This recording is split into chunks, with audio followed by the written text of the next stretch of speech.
Very good morning to all of you. कैसे हैं बच्चे? आई होप आप लोग बहुत अच्छे होंगे और आप लोगों का पढ़ाई बढ़िया चल रहा होगा।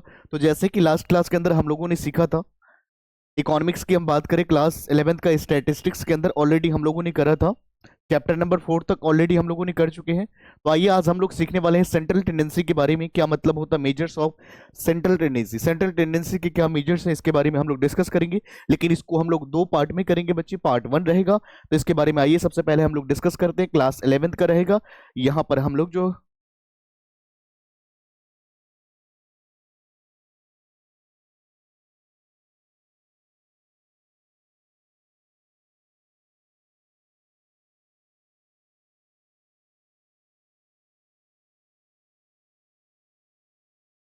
चलिए, तो यहाँ पर सबसे पहले अगर हम बात करें क्लास 11th का, ये रहेगा चैप्टर नंबर 5 रहेगा, जहां पर हम लोग डिस्कस करने वाले हैं मेजर्स ऑफ सेंट्रल टेंडेंसी। जहां पर पार्ट 1 के अंदर हम लोग क्या क्या कंटेंट को कवर करने वाले हैं बच्चे, उसके बारे में एक बार डिस्कस करते हैं। तो आइए सबसे पहले हम लोग समझते हैं कि क्या क्या चीजें हम लोग इसमें सीखने वाले हैं।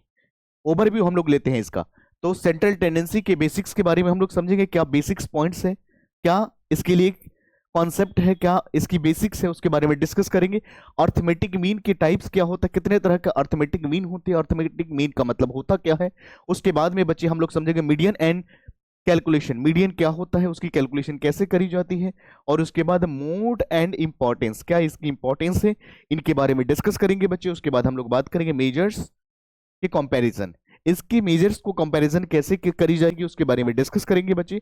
और इसके बाद हम लोग एप्लीकेशन क्या है, या फिर इसका रियल लाइफ में एप्लीकेशन इसका क्या है, क्या यूजेज है, इन सभी को समझते हुए हम लोग आगे बढ़ेंगे। आइए सबसे पहले हम लोग इसके बारे में इंट्रोडक्शन को समझते हैं कि आखिर इसका मतलब क्या है बच्चे, उसके बारे में हम लोग समझते हैं। तो यहां पर सबसे पहले हम लोग डेफिनेशन की बात करेंगे कि इसका डेफिनेशन क्या कहता है। तो सबसे पहले measures of central tendency are statistical tools. ध्यान रखेंगे, मेजर्स ऑफ सेंट्रल टेंडेंसी की अगर जब हम बात करें तो ये क्या है बच्चे, स्टैटिस्टिकल टूल्स है, टेक्निक्स है, that summarise the data set.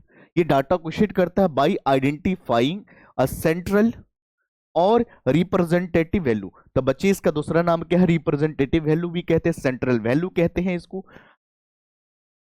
The three main measures are, यहां पर क्या मेजर्स होते हैं इनके क्या टाइप्स होते हैं, इनके बारे में हम समझते हैं। तो सिंपल वर्ड में आपको समझ में आ गया कि मेजर ऑफ सेंट्रल टेंडेंसी का मतलब क्या होता है बच्चे।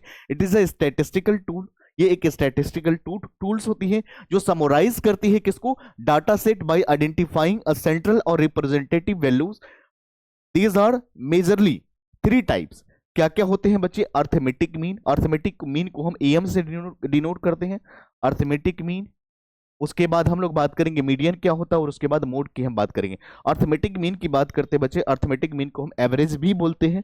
और उसके बाद मीडियन को हम क्या कहते हैं, मिडल मोस्ट वैल्यू हम कहते हैं। यहां पर क्या कहते हैं, मोड को हम क्या कहते हैं, मोस्ट फ्रिक्वेंट वैल्यू, जो सबसे ज्यादा बार, huge number of times repetitive होगा, वही तो मोड कहलाएंगे बच्चे। आप लोगों ने पढ़ा है पहले भी और आपको ये चीजें पता है, तो इन सभी के बारे में हम डिस्कस करेंगे। तो इस सेंट्रल टेंडेंसी का मतलब सिंपल वर्ड में हम क्या कहते हैं, it is a statistical tool जो समराइज करता है डाटा सेट को, आइडेंटिफाई करता है रिप्रेजेंट सेंट्रल वैल्यू के साथ, हम उसको क्या बोलते हैं, सेंट्रल टेंडेंसी बोलते हैं। समझ में आ गया, क्लियर है पॉइंट्स। ये तीन टाइप्स के होते हैं, अर्थमेटिक मीन होते हैं, मीडियन होते हैं एंड मोड होते हैं। आइए हम लोग एक एक करके डिस्कस करेंगे। सबसे पहले हम लोग बात करेंगे बच्चे यहां पर कि आखिर इसका सेंट्रल टेंडेंसी के बारे में जो हम लोगों ने समझा, इसका क्या महत्व है, क्या इंपॉर्टेंस है। इंपॉर्टेंस बोले बच्चे तो महत्व, इसका क्या महत्व है, हम लोग इसके बारे में चर्चा करेंगे। बच्चे आइए, ये हेल्प क्या करता है, it helps in understanding the overall pattern of the data. ये पूरे के पूरे डाटा की पैटर्न को समझने में आपको हेल्प करती है। उसके बाद useful for comparing different data set, तो ये यूजफुल होता है कंपैरिजन करने के लिए, किसके साथ, जो डिफरेंट टाइप के आपके पास डाटा होंगे उन सभी को क्या करते हैं, कंपेयर करने में आपके लिए यूजफुल रहती है। और उसके बाद वाइडली यूज करी जाती है, बिजनेस में, इकोनॉमिक्स में यूज करी जाती है एंड रिसर्च में इसका इस्तेमाल किया जाता है। एंड एक अच्छे डिसीजन मेकिंग के लिए, valuable and rational decision making के लिए भी इसका यूज किया जाता है बच्चे। तो these are the importance of central tendency. It helps in understanding the overall pattern of the data. It helps in understanding the overall pattern of the data, useful for comparing different data sets widely used in the business, economics and research for decision making. तो इस तरह से these are the importance of central tendency. Clear है बच्चे, समझ में आ गया? चलिए हम लोग आगे बढ़ेंगे। आइए अब हम लोग ये जो अभी सेंट्रल टेंडेंसी के टाइप्स के बारे में जो समझा था, जहां पर मैंने बताया था बच्चे कि एक होता अर्थमेटिक मीन। अर्थमेटिक मीन को हम एएम बोलते हैं, जिसको एवरेज भी बोला जाता है। The arithmetic mean am is the summation of all the observation divided by total number of observation is called arithmetic mean। arithmetic mean का मतलब it is the summation of all the observation, जितने भी observation होंगे बच्चे उन सभी को सम करेंगे और डिवाइड कर देंगे नंबर ऑफ ऑब्जर्वेशन से, तो आपका क्या आ जाएगा बच्चे, यहां पर अर्थमेटिक मीन आ जाएगा। It is also called as average, हम इसको एवरेज भी बोलते हैं, इस बात का ध्यान रखेंगे। इसका फॉर्मूला क्या है, इसको हम क्या कहते हैं, एक्स बार कहते हैं। समझ में आ गया? तो summation of x divided by N. Summation of X का मतलब it is the summation of all the individual unit of the commodities divided by number of commodity is called arithmetic mean. आइए एग्जांपल के through आपको मैं समझाता हूं, ये example का ध्यान रखेंगे। Summation of x divided by N. Consider the marks of 5 students. यहां पर 5 स्टूडेंट का मार्क्स गिवन है, जैसे मैथमेटिक्स में उसने लाया, जैसे यहां पर इन मैथमेटिक्स 45, 55, 60, 65 एंड 70। मुझे बताओ बच्चे, यहां पर अर्थमेटिक मीन आपको निकालना है, कैसे निकालेंगे? तो मैंने अभी जस्ट बताया समेशन ऑफ एप्स, यानी सिग्मा। सिग्मा का मतलब समेशन, जितने भी यूनिट्स कमोडिटी का है उन सभी को आप समेशन करोगे। तो यहां पर जितने भी यूनिट्स आपके पास गिवन है, यानी 45, 55, 60, 65 एंड 70, इन सभी को सम करेंगे। एक्स बार यहां पर क्या है, यहां पर अर्थमेटिक मीन को डिनोट कर रहा है बच्चे। तो 45 plus 55 plus 60 plus 65 plus 70 divided by 5, तो बच्चे कितना आ जाएगा 295 को अगर डिवाइड करेंगे आप 5 से, 5 क्यों, क्योंकि 5 नंबर ऑफ स्टूडेंट है यहाँ पे, तो आपके पास जो आंसर निकल करके आएगा दिस इज कॉल्ड 59। तो एवरेज मार्क्स कितना आ जाएगा बच्चे, 59। यही तो आपका अर्थमेटिक मीन है। समझ में आया? क्लियर है? पॉइंट्स क्लियर है? चलिए हम लोग आगे बढ़ेंगे। तो ध्यान रखेंगे, अर्थमेटिक मीन का मतलब होता है it is the summation of all the observation divided by total number of observation. इसीलिए इसके दूसरे रूप में हम कहते हैं एवरेज भी बोलते हैं। अर्थमेटिक मीन का दूसरा नाम एवरेज भी है, ध्यान रखोगे। आइए बच्चे, how arithmetic mean is calculated. कैसे हम अर्थमेटिक मीन को कैलकुलेटेड करेंगे बच्चे, आइए हम इसके बारे में कुछ स्टेप्स को देखेंगे। आइए, steps to calculate arithmetic mean. मैंने अभी जस्ट बताया कि अर्थमेटिक मीन का दूसरा नाम क्या है बच्चे। तो अर्थमेटिक मीन का दूसरा नाम हमने अभी जस्ट आपको बताया, जिसका नाम है एवरेज। तो add all values in the data set divide the sum by the total number of observation. आइए बच्चे, यहां पर क्या दे रखा है, यहां पर डेज दे रखा है और यहां पर सेल्स गिवन है। जैसे मान लीजिए मंडे में क्या है, 1000 का सेल्स है। ट्यूसडे में क्या है, 1500 का सेल्स है। यहां पर वेडनेसडे में क्या है, 1200 का सेल्स है। यहां पर थर्सडे में क्या, 1800 का सेल्स है। यहां पर फ्राइडे में क्या है, 2000 का सेल्स है। उसके बाद सैटरडे में क्या है, 2200 का सेल्स है। एंड संडे में क्या है बच्चे, 2500 का सेल्स है। आपको ये चीजें समझ में आ गया? अब मुझे ये बताएंगे कितने दिन हैं, 1, 2, 3, 4, 5, 6 एंड 7। समझ में आ गया? ये क्या है बच्ची, ये टोटल ऑब्जर्वेशन है, टोटल ऑब्जर्वेशन। और ये क्या है, नंबर ऑफ ऑब्जर्वेशन, ओबीएस। अब देख लीजिए, यहां पर फॉर्मूला लगाइए। यहां पर कितना, सभी को सम करेंगे, 1000, 1500, 1200, 1800, 2000, 2200, 2500, सभी को जोड़ेंगे। कितने दिन है, 7 है। तो डिवाइड कर देंगे तो आपके पास आ जाएगा 1742.86। ये एवरेज आ गया। यही तो अर्थमेटिक मीन है। समझ में आ गया? कर सकते हो, कोई भी क्वेश्चंस कर सकते हो। क्लियर है बच्चे? तो चलिए हम लोग आगे बढ़ेंगे। आइए, arithmetic mean for ungrouped data. बच्चे यहां पर दो तरह की आपको सिचुएशन देखने को मिल सकती है। एक होता है ग्रुप्ड डेटा और एक होता है अनग्रुप्ड डेटा। तो यहां पर अर्थमेटिक मीन की कैलकुलेशन करोगे किस बेस पर, अनग्रुप्ड डेटा। आइए, क्या होता है, when individual values are given without any frequency distribution, जहां पर एफडी के बिना अगर कोई भी यहां पर वैल्यूज गिवन हो, the arithmetic mean is calculated using simple summation formula. Simple तरीके से आप यहां पर करोगे, क्योंकि यहां पर एफडी गिवन आपको नहीं है। एफडी बोले तो फ्रीक्वेंसी डिस्ट्रीब्यूशन, तो आप सिंपल वर्ड में यही फॉर्मूला का यूज करोगे जो अभी जस्ट मैंने आपको बताया, summation of x divided by N. आइए बच्चे एक एग्जांपल के थ्रू हम समझते हैं। Consider the height in centimetre of 5 students, 160 centimetre, 165 centimetre, 170 centimetre and 175 centimetre and 180 centimetre. यहां पर बच्चे अगर हम बात करें नंबर ऑफ स्टूडेंट आपके पास कितने हैं, तो यहां पर सेम फॉर्मूला आप लगाएंगे जो अभी जस्ट हमने करा है। तो यहाँ पर समेशन ऑफ एक्स की हम बात करें बच्चे, यहाँ पर तो 160 प्लस 165, 170 प्लस 175, 180 डिवाइडेड बाई 5। तो बच्चे इसको डिवाइड करेंगे तो आपका क्या आ जाएगा 850 डिवाइडेड बाई 5। तो ये आपका 170 आ जाएगा। दिस इज कॉल्ड एवरेज, हम इसको अर्थमेटिक मीन भी कहते हैं।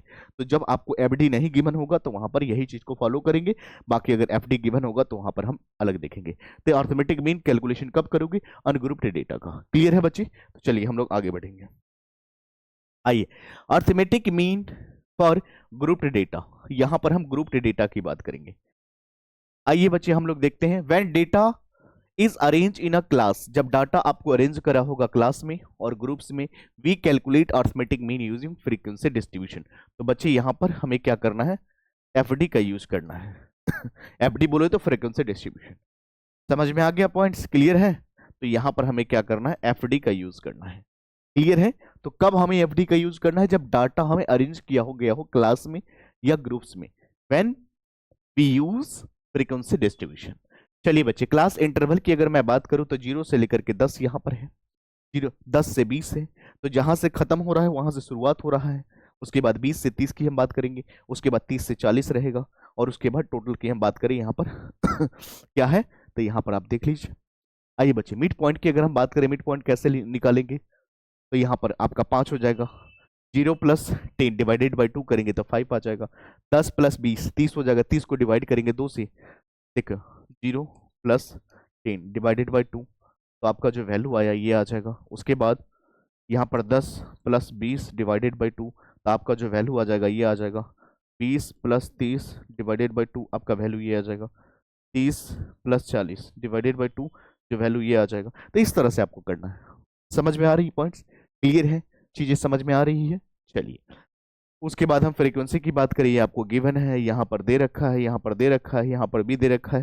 टोटल की अगर बात करें तो 3 5 8 8 16 और 4 20 आपको टोटल आ गया यहाँ पर बच्चे। उसके बाद एफ एक्स कैसे निकालेंगे? तो यहाँ पर इससे इसको क्या करा जा रहा है? मल्टीप्लाई करा जा रहा है। तो 5 गुना 3 15 हो गया बच्चे। यहाँ पर 15 पंचे 75 हो गया, 25 अट्ठे 200 हो गया, 35 चौका 140 हो गया बच्चे। यहाँ पर अगर हम बात करें तो 430 हो जाएगा। और यहाँ पर एफ का क्या है? समेशन ऑफ एफ कितना हो जाएगा? यहाँ पर अगर हम बात करें 20 है, और यहाँ पर समेशन ऑफ एफ एक्स कितना हो गया? 430।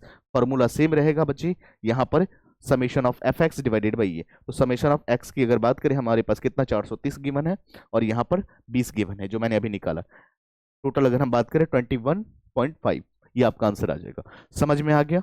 क्लियर है पॉइंट्स? यहां तक के पॉइंट्स में कोई दिक्कत? बढ़ सकता हूं आगे? चलो,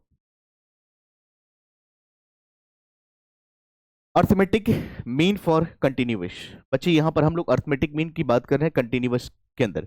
कंटिन्यूअस में क्या किया जाता है उसके बारे में हम लोग चर्चा करेंगे। तो आइए स्टेप्स की बात करें। Steps to calculate arithmetic mean for continuous data.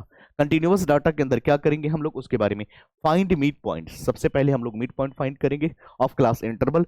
Multiply mid point by the frequency and find out sum of all the f x values and divided by sum of total frequency, यानी summation of f. That formula remain the same, formula same रहेगा, summation of f x divided by summation of f. समझ में आ गया points? ये continuous series क्या है बच्ची? आइए आइए बच्ची, आज की क्लास को अगर मैं रिकैप करूं तो हम लोगों ने आज की क्लास में क्या समझा बच्चे, एक बार उसको समझते हैं। तो सबसे पहले measures of central tendency by summarise data with the single representative value. बिल्कुल सही बात है। Measures of central tendency summarise data with the single representative value की हम बात करेंगे। उसके बाद अर्थमेटिक मीन का मतलब it is the summation of all the observation divided by total number of observation is called arithmetic mean. Arithmetic mean को आप एवरेज भी बोल सकते हो। अनग्रुप्ड डेटा की बात करें, एम इज कैलकुलेटेड बाय, यहां पर x bar equal to summation of x divided by n करोगे। पर ग्रुप्ड डेटा की बात करें, m is calculated using summation of x divided by summation of where x is the mid point of the class interval. उसके बाद for continuous data की बात करें, m involve finding mid points multiplying by the frequency और summing of f x by dividing by total frequencies. Next, median and it's calculation हम next part में सीखेंगे बच्चे। यहां तक के पॉइंट्स में कोई दिक्कत, बढ़ सकता हूं आगे? चलिए तो बच्चे बाकी हम लोग मिलते हैं अगले पार्ट में। यहां तक आप लोग रिवाइज करेंगे। बाकी इसके नोट्स के लिए हमारे टेलीग्राम चैनल को जरूर ज्वाइन करें और बच्चे जितना हो सके अपने दोस्तों में जरूर शेयर करें, क्योंकि इट इज़ एजुकेशनल चैनल। बच्चे हर व्यक्ति का भला हो सकता है। आप लोग भी शेयर करें, अपने दोस्तों को बताएं, नियर डियर में बताएं, और जिन बच्चों ने हमारा चैनल का नोटिफिकेशन ऑन नहीं करा है जरूर करें, ताकि टाइम पर आपको वीडियोस मिलती रहे जब भी हम अपलोड करें। बाकी मिलते हैं अगले पार्ट में। Thank you so much, take care.